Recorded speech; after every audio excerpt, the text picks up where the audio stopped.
So it's getting to that time of the year now where the carp are slowly starting to shut down, they start to ball up, and your winter fishing can get a little bit more peggier. Now venues like this today where I've brought you to, Hayfield Lakes up in Doncaster, it's renowned for having lots of skimmers, lots of silverfish to go at as well as, and I'm here today to show you exactly how to get the best out of it. Now there's a few different options that you can go down. You could go down a soft pellet route. The problem with that is sometimes you can draw too many carp into your peg and you're limited with how you can actually feed. I always believe venues like this that are deep, i.e. 9-10 foot deep, fish like to see bait falling through. Now there is ways of going about it. You could feed with micro pellets and use expanders on the hook, but here, because it's fishery feed pellets, if you wanted to loose feed anything, you would have to loose feed 4mm softened pellets, and sometimes it can fill the fish up and it's not the best option. So me personally, I like to go down a natural baits route, and that's by fishing with worms, casters and maggots. A little bit of ground bait, that's going to attract the fish into the peg, and then I can set the peg up and see what's best on the day. If they want a bit of loose feed going through, I can loose feed some casters or maggots over the top, and if they want it potted, where I'm just feeding little balls, then I can work out how I want to top it up, whether I feed, you know, an odd micro pellet in with a ground bait, or whether I just stick to natural baits and I just feed little worm bombs. There's lots of different options that you can go down. So let's get into how I'd actually start the session, and I'll run you through that. So as you can see, I've gone down that natural bait approach today, and the reason for this is I don't want to go down the pellet approach. I feel like pellets could be, it's on that change now when the water temperature is hovering around about 7 degrees. If it gets any colder, pellets might not work, but going forward, maggots and casters, natural baits will work. Now, there's a couple of different ways you can actually go about it, and my theory is that when it's warm and the fish are active, pellets can be great. You can pick out better stamped skimmers, etc. Whereas if you feed the wrong baits, i.e. maggots, casters, sometimes you catch a smaller stamp, but as it gets colder, they'll stop wanting to eat pellets as much, and they'll want to eat more smaller natural particles like maggots, casters, maybe even pinkies on the rock hard days. Now, another approach that you could go down is a dead maggot approach, but that's more for when I feel it's rock bottom, when you're feeding next to nothing in your ground bait, real negative. So I feel like we're on that transition now from sort of coming out of summer, autumn time into the winter, and the fish are still feeding. There's an odd carp still lingering about, but they're very close to shutting up shop, which, you know, going into winter is going to lead on to even more better silverfish fishing because you get left alone. Now, when it comes in terms of ground bait, my ground bait choice today is a 3-part mix. Now, you might think, why have you gone for 3 ground baits? Why not just use 1 ground bait? But they all have their own little effect to the bait itself. So, starting off, F1 dark, it's real sweet. Skimmers love that sweetness, so that's really important. I want something in there that's sweet, and also it gives that ground bait that dark edge to it. It's not totally black, but I don't want to be feeding light coloured ground baits now. I just think the fish feel a little bit safer when the dark ground bait's just toned down a little bit, and that's what the F1 dark does. It gives it the sweetness and it gives it a little bit of a darker colour. Now, crushed expander is the next sort of part that I'm going to go with this ground bait, and what that does, it makes your ground bait nice and light, nice and fluffy, breaks the ground bait down quickly. It's not very potent, and sometimes if your ground bait's too potent, too strong, the fish will back off it. So it almost milds that sweetness down a little bit. But the fish are still feeding, like I say, and the water temperature is still up. So I have added some bagger mix to it as well. A few more higher oil pellets in there. Now, what I would do going into the depths of winter is I'd probably cut the bagger mix out and I'd just go F1 dark and crushed expander 50-50, and that's probably the ground bait I'm going to settle on for my skim of winter fishing. But this time I want a little bit more pellet, you know, sort of dragging power, I don't really know the word for it. I want that little bit more high oil, a bit more potency to my actual mix, and that's the reason I'm using chopped worms. Very potent, very strong. As I go into the depths of the winter and I start using different ground baits, so when I start using the F1 dark combined with the crushed expander, I probably won't be feeding chopped worms with that. I'll probably cut the worms out when it gets real low and rock bottom fishing, and I'll be fishing with like a very odd dead maggot, maybe even a very odd micro pellet. And you might think, well, I thought you didn't want to fish pellets, but micro pellets, the fish will eat them all year round, but I can just literally put a sprinkling in. While the carp is still active, I don't want to put any in because I feel like it'll just draw more carp in. I've got more chance of ruining my silverfish fishing. So that's what mix I've gone for. It's a 3-part mix. I've mixed that 3 parts, so a pint of each. I've ended up with around about, I don't know, probably 1.5 kilos of ground bait, just over 1 kilo of ground bait. and I've added 2 pints of water to that, and it gets it as damp as it'll possibly go. And the reason I've added 2 pints of water is because I'm going to feed my ground bait loose. The lake's quite flat today, we've got wind off our back, we don't need to feed the ground bait in balls. I think you get a better spread. But if it's towing, sometimes you need to put them in balls and just get the bait to the bottom. So there's your 2 options that you've got in terms of how you actually feed your ground bait initially. I could either just nip them slightly together so they're really soft, and that'll break down really quickly. The crushed expander will help with that. If it's towing and I feel like the fish are going to be arriving maybe after an hour, hour and a half, then what I might do is squeeze it a little bit firmer, and that'll break down even slower. But because it's got crushed expander in it, it's going to break it up, it's going to do its job, it's going to make it fluff open. Or the final way that I would want to feed it is loose, so I'd get it in my pot and I'd basically just sandcastle it into my pot, so as it goes down, it's going to go down, it's all going to break up and loose. And I feel like when you feed it in this sort of form, you get a much better spread on the bottom. Your ground bait will spread out nicer, and you'll have a much more even spread of bait. So in terms of feeding, I'm going to feed around about 600 ml of ground bait. So what I would do here is I'd take a separate tub, I would measure out my ground bait, so I'd get 600 ml loose, like that, make sure it's full to the top, put that in there. We want 2 of them, because this is a 300 ml pole pot. And then in terms of particles, I don't want to feed too many. I can always add particles as my session's progressing. I want the fish to come in and settle on that bait. I'm not going to start on this line, but I want them to settle on that bait and get settled down quickly. If I put too many particles in, it'll take them longer to settle. The fish can be in your peg, and a good sign of this is when the bottom's fizzing up and you're not getting bites. You know something's rummaging about on the bottom, but your float's not going under. And that's a sign that maybe next time you go fishing, cut your particles down a little bit. So particle wise, I want to feed around about 100 ml in about 600 ml of ground bait. So 300 ml pot, roughly gauge where I think about 100 ml is, which is about, I'm going to put 50 ml of cast in, by the way, just under a third. So I want a third fill this pot. That'd be about 100 ml of bait. So my casters, just sort of like roughly looking at that, I don't know what's in there, maybe 150 casters, 200 casters. I'm going to put that in. I'm going to have the same of chopped worms, so a good pinch of chopped worms in there. So I've roughly got about a third of that pot full. And then what I'll do, chuck that into my mix it all around. If you was feeding a lot of chopped worms into your mix, sometimes you want your ground bait a little bit drier. So think about the ratio of what you're mixing it. This ground bait will roughly take around about 2 pints of water, I've found. If I wanted it a little bit drier, I'd 50% ground bait, so a ratio basically of 2 parts ground bait, 1 part water, so 50% of whatever you're feeding in ground bait. With this, I basically got 2/3 of water to a full thingy, so 3 pints of ground bait, 2 pints of water. And this is basically, it's quite a rich mix. You can see the fishing's still going to be quite good, so I'll just distribute all them worms and casters around, and that's the sort of mix that I'm going to end up with. So to me, that's quite a lot of particles. I'll feed even less as it gets colder and colder, but hopefully the fish will be on it. We're going to leave that to settle, and then hopefully the fish have settled down, and then we'll feel his way into the session. But that's the ground bait, that's the bait. I've got some maggots for the hook. I'm not fishing with dead maggots. Last time I come up here last winter, I found that live maggots was really good. If I want to kill a few on my finger, I can do.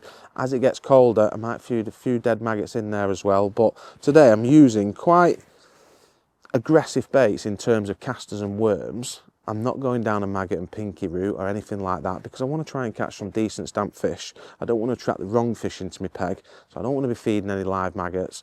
I don't want to be feeding any pinkies, anything like that. I'm just going worms and casters, and then fishing maggots or a little bit of wormhead over the hook. So kick-starting the session, I've actually chose to fish 13 metres plus my dolly butt today. The reason for this is that's where the slope slowly starts to stop dropping off. So it's only getting deeper by half an inch at a time. You're constantly fishing on a slope here at Hayfield. It's very slight, gradual slope that carries on. So you're never going to get away from that. But at 13 plus my dolly butt, I found a reasonably flat spot where the depth doesn't sort of change for like a foot, probably by half an inch, that's all. We're going to fish about 2 inches over depth anyway, but it doesn't actually changed. So I know my bait is going to be settled there nicely. Now, how I'm going to feed it, I'm actually going to feed it loose today. So I'm going to take my ground bait mixture. I'm not going to form it into balls. I'm going to put it in my pole pot. And this pole pot is actually 200 mil. So I'm just going to slightly press it in,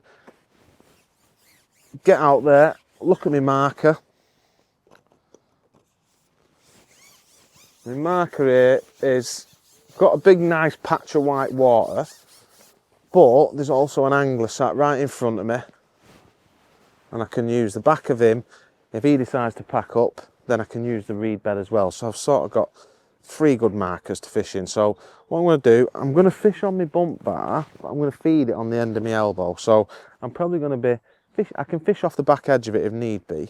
So this is really important, because if I plan to fish off the back edge of it, sometimes I would feed it here. So in winter I may put my bait in here and ship past it slightly, but I've got a little bit longer line on my rig, so I can do that anyway. And this time of the year the fish are probably going to be smack on my bait. So get to the end of my elbow, look at my marker, turn it round and put that in. Make sure it's emptied.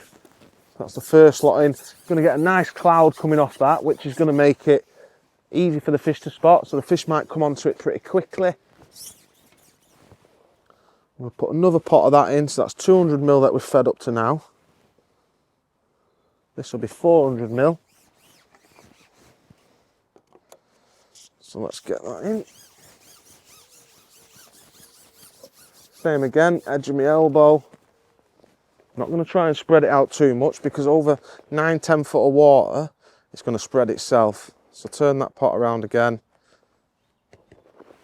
Same little spot, maybe 2 inches to the right or so, but nothing massive. You know, I'm not trying to put them in a line here. I'm just sort of trying to feed them in an area probably as big as that bait tub. That's a perfect example of what I'm trying to do. Put one here, one there, and then I'll have a nice carpet on the bottom. So this will be my last pot of ground bait. That's 600 mil.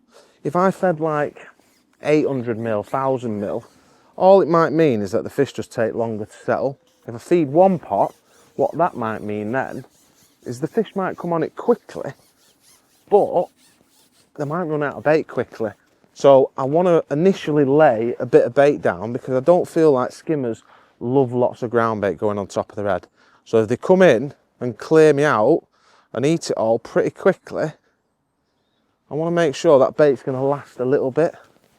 And if a carp comes in or anything like that, I don't want that clearing all my bait out straight away. So 600 mil with 100 mil of particles, I feel like that's a good starting point. Now, another thing to touch on is I'm not going to go straight on that. If I go straight on that, sometimes what will happen is the fish won't be settled, they're not going to be there straight away. The worst thing you can do is catch the first fish that comes in your peg.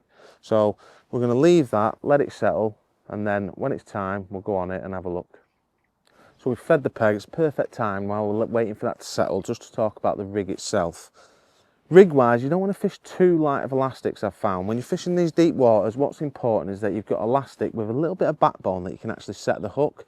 Now, if you're fishing real fine 20-22 hooks, then obviously you've got to scale your elastic down so that you're not sort of bumping fish because it's too heavy.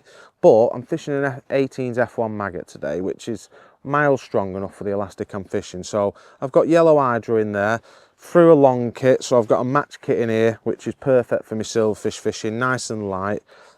Rig wise, mainline, I don't want to fish too heavy mainline, because I want, if there's days when it's windy, a heavy mainline will pick the wind up worse. So this has actually got 013 on, 013 mainline, engage, and then float wise, I've got 0.75 of a gram carbon skimmer.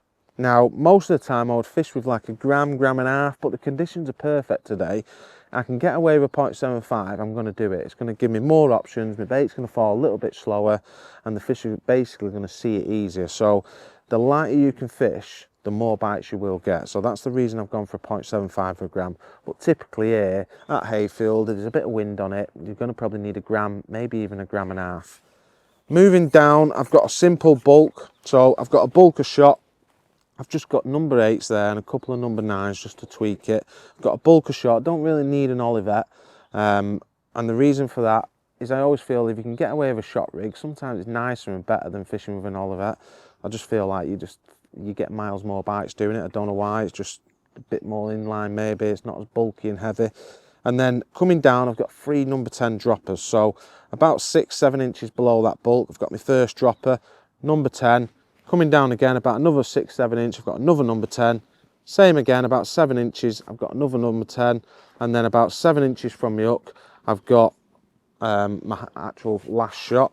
My hook length is 5 inches of 010, so I've got 010 N-Gage Pro on there, and that's to an 18's F1 maggot, which I'm going to be fishing single, double maggot, single caster over the top of, maybe even a little bit of worm, and we'll just see how we go. But that's probably had about half an hour's worth of waiting now, so I feel like we could drop in there and probably start getting some bites. So I think we'll get into the fishing. But one thing to touch on when it comes to letting that peg settle is you don't initially want to go on it too quickly. And as it gets colder, sometimes it'll need longer to settle. So if we was in, say, a normal match today, I'd have the option for that first hour just to have a chuck, see if there's any carp in the middle of the lake, maybe go for a carp. If we was fishing a silvers only match, you know, if it was windy, I could chuck a little feeder, or I could start short at 6 meters. But my main thing would be let that line settle. Today it's a little bit milder. I'm feeling like half an hour's past now. We can probably get away with dropping in and getting some bites, and we're not going to ruin our peg too much because I feel like the fish will be coming back to the bait regular. But them days when it's tricky and you're not feeding a lot of bait, and you need to let the fish find it and actually settle, spread the bait about, gain some confidence. The more feeding fish that you can have in the peg, the easier they become to catch in the long run. So yeah, some days you might have to leave that an hour, even up to 2 hours sometimes, because the fish won't start feeding till late, and the worst thing you can do is go in and catch that first skimmer that comes in your peg. So I think we've had it long enough. I'm itching to get in and see what happens. So let's get some bait on and let's see what we can catch.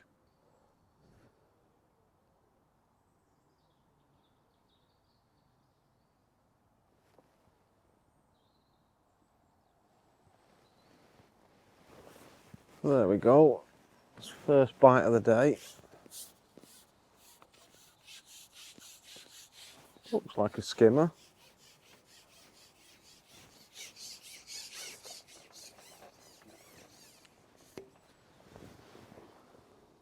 Woke up a little bit now. It could be actually a carp.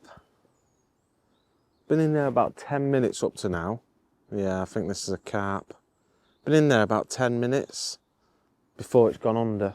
Now, if it is a carp, I'm not going to feed it. I'm just going to let them settle. I don't want to be attracting carp into my peg. Obviously, we're trying to come and catch some silvers. Yeah, I think this is a carp. Probably explains why when I've dropped in there initially, it's not gone straight under.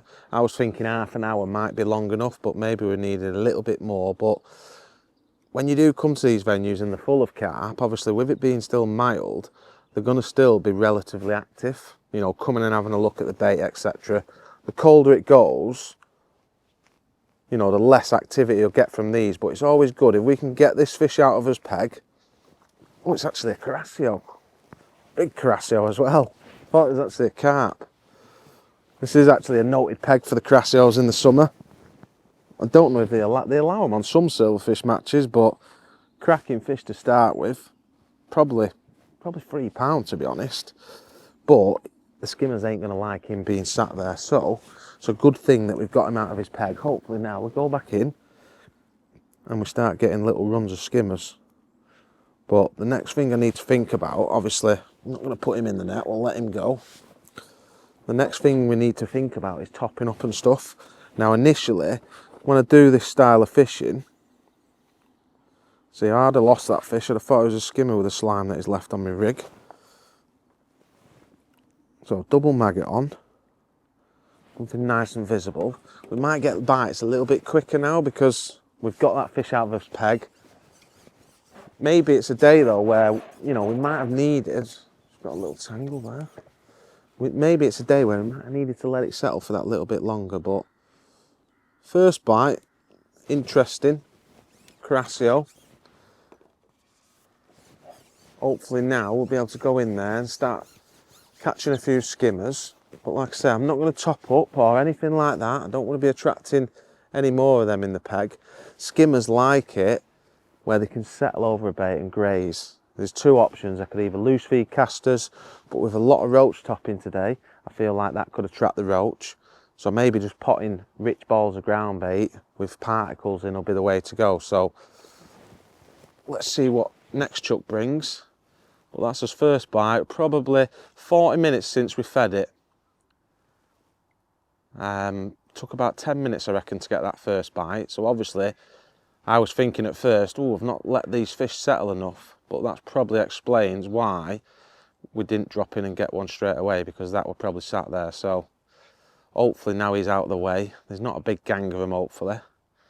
And we can start to settle into some skimmers. There's a lot of carp topping in the middle. There's a lot of fish active today.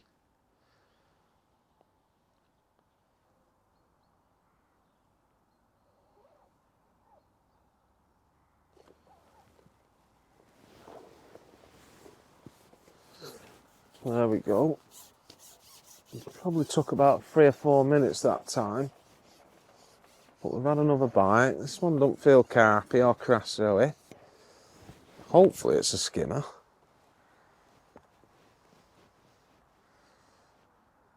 It's not a big fish, but it's a skimmer. There we go. It's probably 45 minutes into the session now. I feel like that crasso has probably not helped, but that's his bread and butter. Probably about 10 ounce, probably a little bit bigger than that, some of them. I feel like as we start to progress now, hopefully they'll settle on that. Any carp that were lingering about early doors, we can sort of hope that they've disappeared. And it's always a good sign when you get your first skimmer, because now I feel like, right, I've got something to work with. You know, if this is not working and we feel like there's fish there but they're not settling, while it's still mild, there's a good chance that the fish could be off the bottom as well. So if that's the case, before I top up, I may try loose feeding. If I start getting lots of roach, I'll cut that out straight away. But I've had it before on these deeper venues where you can loose feed and it takes the fish down to the bottom. The fish follow the bait to the bottom. But hopefully in that sort of depth, if we can just feed little balls and keep them pinned to the bottom, that'll be even better. But you see there straight away, that was less than a minute this time. I think what's happened there is that crassio's the reason why we didn't get one first chuck. It feels like another skimmer, this one. The rain's just starting as well, which isn't ideal. Yeah, it's another little skimmer. And rather than sat there waiting for a carp, sometimes good just to be getting bites, putting fish in the net. You know, if you was on a carpy match, then you could always be a little bit more aggressive with your bait. You've got a good chance of drawing them in as well as catching these, like you've seen with that crassio. But we don't really want to catch them, so you've got to be careful with your feeding. We put enough bait in at the start to make sure that our peg lasts. So we know there's going to be some bait there. Hopefully there's enough to catch for another half an hour, 30 minutes, half an hour, 40 minutes, something like that. And then we might have to think about topping up. But if we're getting bites, we don't need to top up. The signs of me probably topping up now is if my stamper skimmers went smaller or my bites started taking longer. So, you know, you can see there, the rig literally settled up, went under straight away. So, fourth chuck now. The first one took about probably about 4 minutes to catch maybe. That one was less than a minute. My rig's just trimmed up now, so we'll see if there's a shoal of these skimmers come in the peg. Hopefully it won't take too long to catch one. If we can catch one every sort of 2 or 3 minutes, like that's good fishing. You know, you don't have to catch one every single chuck on the drop. But what I'm looking for here is a pattern in my fishing. If it's taking me 2 or 3 minutes to catch a fish and then it starts taking 4 or 5 minutes to catch a fish, I feel like, so we had another bite then, I feel like the peg's starting to fade, in which case I need to put a little bit more bait in and just regather them. We've laid that initial bait down, we've got something for the fish to sit over and graze over. In an ideal world, I would have liked to have left that a little bit longer, but that's in hindsight, don't know. I thought of it being mild, after half an hour would probably drop in and catch. But like I say, that Crassio probably spoilt the party early doors. If that weren't in the peg, you know, we might have dropped in and caught straight away over this. There we go, another bite. Doesn't feel as big this time, but it's a bite. So now at least we've got something to work with. When you're getting signs regular, it might even be a small skimmer this. Yeah, a little small skimmer.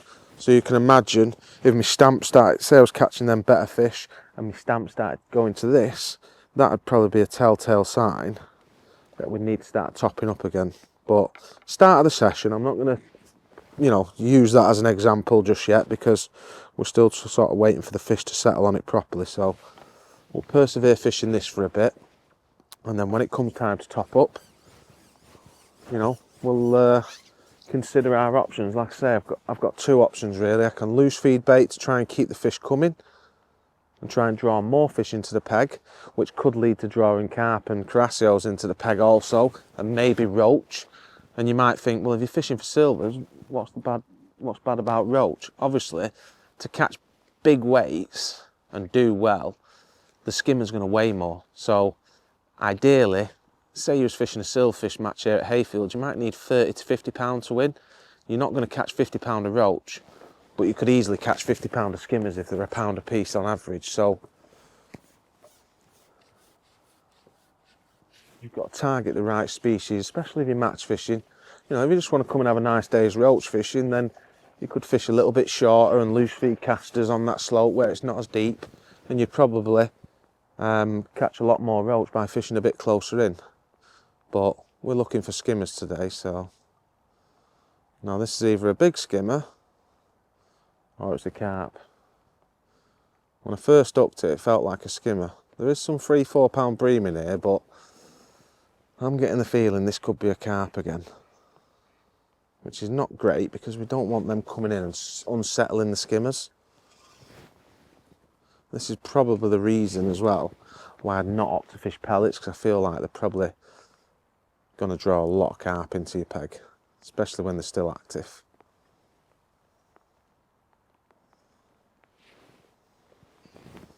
We've only got 010 on, yellow hydro, so we have to take our time, be patient. It's amazing how they don't fight as hard when you're fishing a little bit lighter though. What I'd class as one of the stockies in here. It's about 3.5 pound maybe.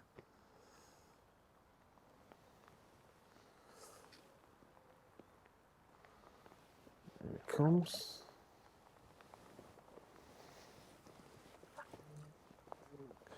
There we go. So it's a lovely fish, but I'll just show you. Lovely fish, but not really what we want. So let's get him back. Let's get back into the skimmer fishing. Like I say, it's a good thing. You don't want these fish sat in your peg too long. You want to get them out of your peg, and then the skimmers eventually will settle down. And I always find early doors when you're first fed, it's probably when the carp are going to feed at the best. And then middle of the day, when they don't really want to feed, the skimmers get left alone. And middle of the session can sometimes be your best spell. And then towards the end of the match, obviously the carp want to feed again, and they come and spoil the party again. But as it goes colder, venues like this, they will bugger off into the middle. And you know, the colder it gets, generally, the less you'll get left alone by the carp, and more that skimmers and fish like that will come into play. But we're getting bites, we've got something to work with. If I go in now and I've gone 10-15 minutes and not had a bite, then I know the carp has really unsettled the skimmers, in which case I'll have to either loose feed or top up. I can't just sit there waiting for them to come back. You've got to do something. So let's fish this out for a bit, and then we'll decide when we need to top up.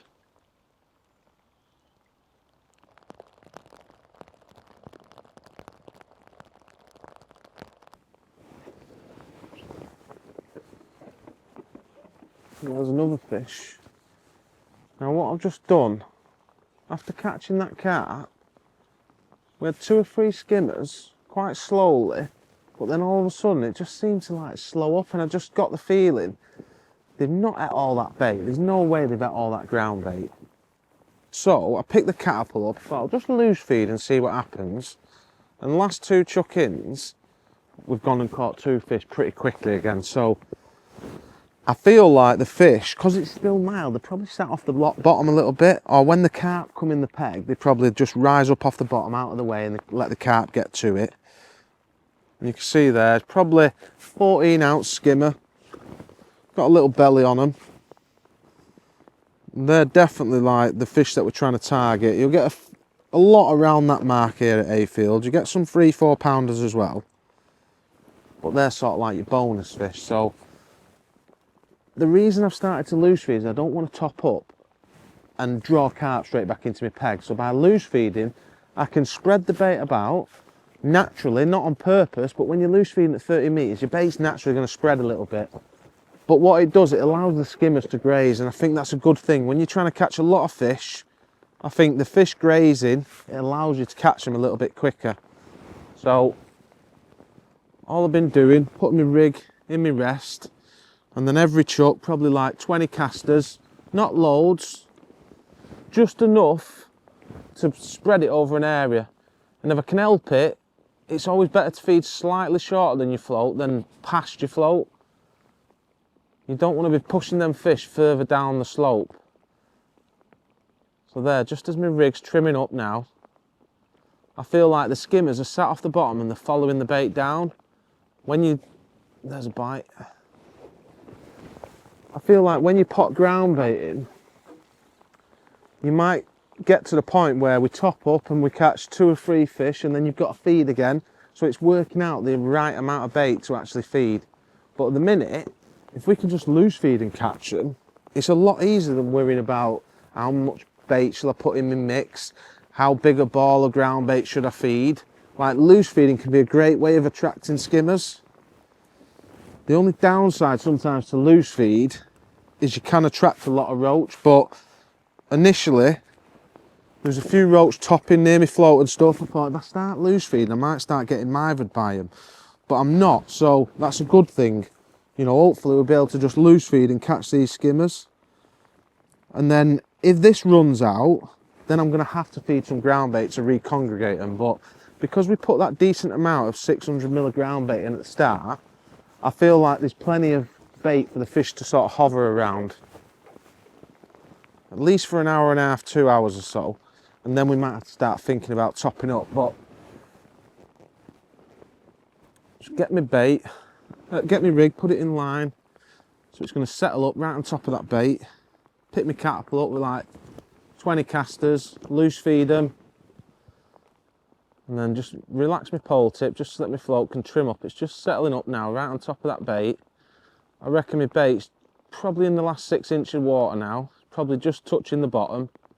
Hopefully the fish will see it, follow it down, and sometimes you can either catch them just as it settles up, or they've seen it and it might take them 15-20 seconds to find it. And that's where that light rig comes in as well. There we go. Probably like 10-15 seconds after it's settled up, it's gone. That light rig just makes that effect a little bit better. If I was fishing a heavy rig, they might not see it on the way down.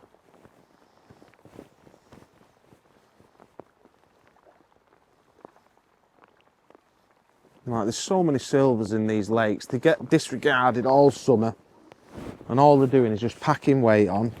You know, that's like a brand new fish, if you like. You can tell by the colour of it. It's a very young fish, probably hardly ever been caught. Its mouth is absolutely immaculate.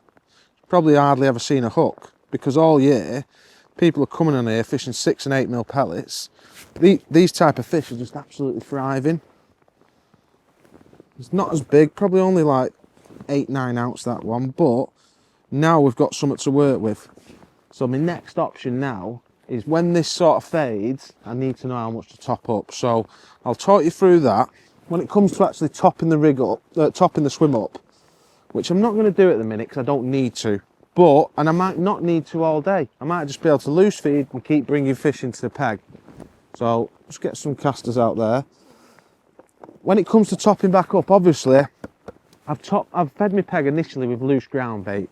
So you would think, well, if I just have a kinder pot on the end of my pole, put some ground bait in it and tap it in, that'll be fine, but it won't get to the bottom. It'll basically disintegrate before it gets to the bottom. Whereas if I was going to top up, what I would like to do, if the fishing's really good, I could top up with a one-handed ball. So I could scoop some ground bait up. This is my mix from before, so it's got an odd caster and some worms in, same sort of ratio. So this is a bit of what I had left over from before.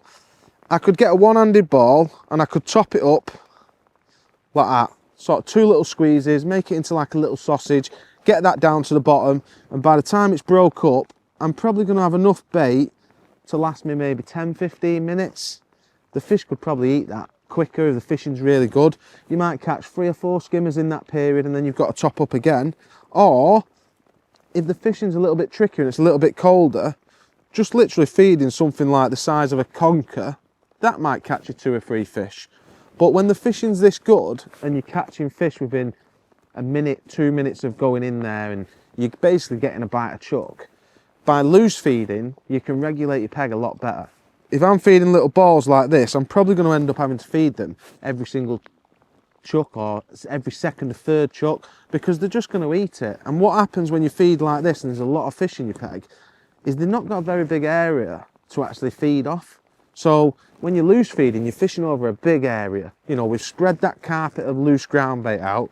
You know, we've got an area bait now, probably over something like this, because initially we only fed in a small area, but the skimmers will move that ground bait about, and a carp coming in, you hook a carp or a crassio, and that moves the ground bait about a bit. And now we've probably got an area this big, which is great, because if we want to catch lots and lots of fish, they can graze over it, and that's why I think loose feeding is probably going to be really good today. But like I said, if we need to, I won't be going putting balls in like this. If I put another ball in like sort of that size, like an orange, you're going to wait longer. The fish are probably going to back off it, and then you're going to wait longer for them to find your hook bait because you put too much bait in. So when it comes to topping up, either little sort of conker sized balls like this can be really good sometimes. There's no set way. It all depends how deep the lake is, whether you need to be positive or negative. On a lake like this where we've got 9 foot of water out long, probably 9.5 foot, you have to be positive. If you're not positive, you're not going to drag fish into your peg, and the guy next door is going to take them off you. So that's something to think about. When it comes to topping up, you can either, you know, there's a few options. If it's a real shallow venue, you can feed it a little bit loose. If it's a deep venue like this though, that amount of ground bait loose equates to nothing. It's going to disintegrate by the time it gets to the bottom. So I would always feed it in a little nugget form. And I always like to feed it nice and wet and damp. So almost like a bit stodgy if you like. And I know that's going to get straight to the bottom. The fish will come in, peck at it, and you're just building your peg up that way. Go and put big balls in like we did at the start. That sort of volume is probably going to kill your peg. So, or it's going to kill your peg for 15-20 minutes before they resettle again. So topping up little and often is better. When it comes to topping up and you've got them skimmers in your peg, try not to give them a big bombardment of bait again, because it's only going to set you back a little bit longer. You're going to wait more time to catch some fish. So let's get it back out there. There's loads of fish there now. We're just going to carry on loose feeding casters, and hopefully until it dies off, we'll just be able to do that, and then we can decide what we're going to put in. Today I'm probably going to put like one-handed sort of sausage sized balls in, because I feel like the fishing's good and we need to feed the fish. So the last thing I want to talk about is presentation. Now, you might see here, I've got a front rest. It's not very windy. I don't actually need it today, but what it allows me to do, so there's a few different ways you can present your rig basically. I can flick it right beyond where I'm fishing, and that is good for fishing beyond my bait. So my bulk has gone way past where I'm fishing. I can put it in my front rest, and I can basically just let my float settle, and it'll end up, because I've got around about 15 to 18 inches of line, it'll end up around about 15-18 inches beyond my pole tip. So where I've fed my bait, I'll be fishing on the back edge of my bait. The other way to put your rig in is basically once you get out there, so you imagine I've shipped to where I'm fishing now. Obviously it's constantly sloping here, so when I ship to where I'm fishing, I flick it slightly past, just to make sure that I'm beyond my pole tip, only by a few inches. And then what I'll do is I'll draw my bulk to where I'm fishing, and I'll fold my rig back over the top of it. and I basically let it catch up, and this is for fishing right on top of my bait. So I'm watching me float, I know this is where I fed my bait, so I'm holding it in my hands, and then I can let go at the last minute and put it in my front rest, and I know now my float is smack bang on top of where I'm fishing. So if the fish are on your bait, you don't want to flick it beyond it, because what you might do is end up catching small roach. You want to be on top of that bait where the fish are grubbing and eating the particles. If the fishing's a little bit tricky, that's when flicking it beyond can really work well. And sometimes you'll catch all your better fish off the back of your bait. So a couple of different ways of presenting your bait there, that, you know, think about where you've fed your bait and where you're putting your rig, and don't have too short of a line from your pole tip to your float. You don't want it too long, because you'll always end up probably fishing beyond your bait then. So I think about 18 inches is nice, especially if you've got a bit of a slope like today. If it was flat, you know, totally flat bottom and, you know, like a snooker table if you like, then it's fine having a slightly longer line, because you know you're always going to be fishing on the bottom. But if I flick it, say, 2.5 foot beyond my pole tip today, I might end up being like an inch off the bottom. We're fishing around about 2 inches over depth today. So when I flip my rig out and I let it catch back up, that can basically end up being probably just touching bottom if I flicked it straight out, maybe half an inch over depth. When I'm fishing where I want to fish, which is smack on top of my bait, then I'm probably around about 2 inches over depth. But if I dropped it 6 inches, a foot shorter, then what can happen then is you can be too far over depth, because if I come back, say, a foot, which I'm not gonna do, but sometimes if it's windy, that's what can happen, you can end up being like 6 inches over depth, because it comes up quite quick when you get a bit closer. So yeah, just a couple of ways of presenting your rig to make sure that your rig is in the right position. And then the days when it is windy, which, you know, today I don't actually need my front rest, but I don't actually need any bait on to show you this, but the days when it is windy, these front rests are brilliant for actually keeping your rig still. So I could flip my rig slightly beyond where I'm fishing, put my float on the water, that'll start to catch up. And you'll see on this particular one, I've actually got grooves as well. So if it's really windy, what allows me to do is stop the wind from blowing it. Today, it's not windy, so I can just turn it round, I can just fish, and I can adjust my pole now to where I want it to be. So I think, right, that's where I want it to be. It leaves you hands free if you want to feed a catapult, but the most important thing is it puts you in the same position every single time. So here now, I'm probably fishing right on the back edge of my feed, but I'm on my feed. You remember, like, the end of my pole is probably here. When I pick it up, this is where I fed it.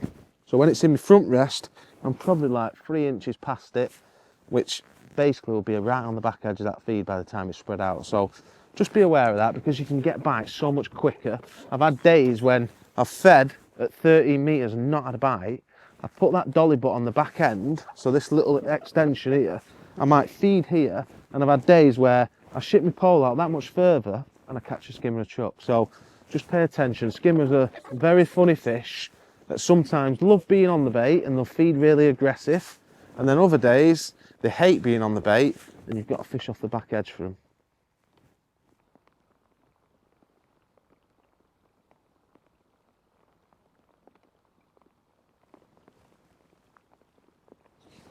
That was a nice bite. Weather's gone a little bit atrocious, so I think what we'll do, we'll call this our last fish, but we've had pretty much a bite of chuck. Since them sort of skimmers arrived, we've had a bite of chuck. None of the big ones, which is a surprise, because I remember coming here last year and I caught loads of 3-4 pounders. You know, whether we'd catch them on pellets maybe, or I'm not too sure, whether they're just not in this particular area. But today we've had loads of like these 8 ounce to a pound. Biggest one's probably been 1.5 pounds. The fishing though has been absolutely amazing. That was actually on a caster, that one. I'm just trying to catch a slightly better one, but to be honest, even putting a caster on, has caught the same sort of stamp. But the fishing is absolutely superb, and this is why I love winter skimmer fishing, because you've actually got something to work with, you know, by topping up with little balls of ground bait, not too big, you know. I've just been getting sort of one-handed balls every sort of, probably about 20-25 minutes, something like that, potting them in, Loose feeding over the top's been amazing. Loose feeding was really good, to be fair. Didn't attract loads of roach, which I thought I may do. But I think, yeah, we're going to call it a day there. I hope you enjoyed it. I hope you've picked a few tips up. Rain hopefully buggers off and we just get some nice cold crisp mornings. They're the ones that I really love. And they're the ones that I want to be out on the bank fishing in. So colder it gets, just be wary. Just remember, a little bit less particles in your bait, so you're not waiting as long for the fish to come back. If you're going on shallow venues, you can do what we've done here today, but again, like loose ground bait, feeding a little bit less. The deeper the venue is, the more positive you can be. I'm probably loose feeding 15, 20 casters there today, but on a shallow venue, you might only want to flick sort of 6 or 8 in, 10 casters max. Like, you don't want to overfeed it. The shallower it is, as a general rule, less you feed, deeper it is, you can be a little bit more positive. In terms of like picking bonus fish out, we've not had any big bonus fish today, like none of the 3-4 pound bream, but I feel like that's just down to where they want to be at this time of the year. I got a feeling there's a lot of fish still off the bottom because we're sort of like water temperatures hovering around 7.5 degrees. When we get that first couple of hard frosts back to back, they'll probably go down as well, and they'll probably want to feed on the deck, and you'll probably see a few more of them as the smaller fish start to sort of stop feeding. So yeah, hope you picked a few tips up, hope you learned it, and we'll see you on the next video.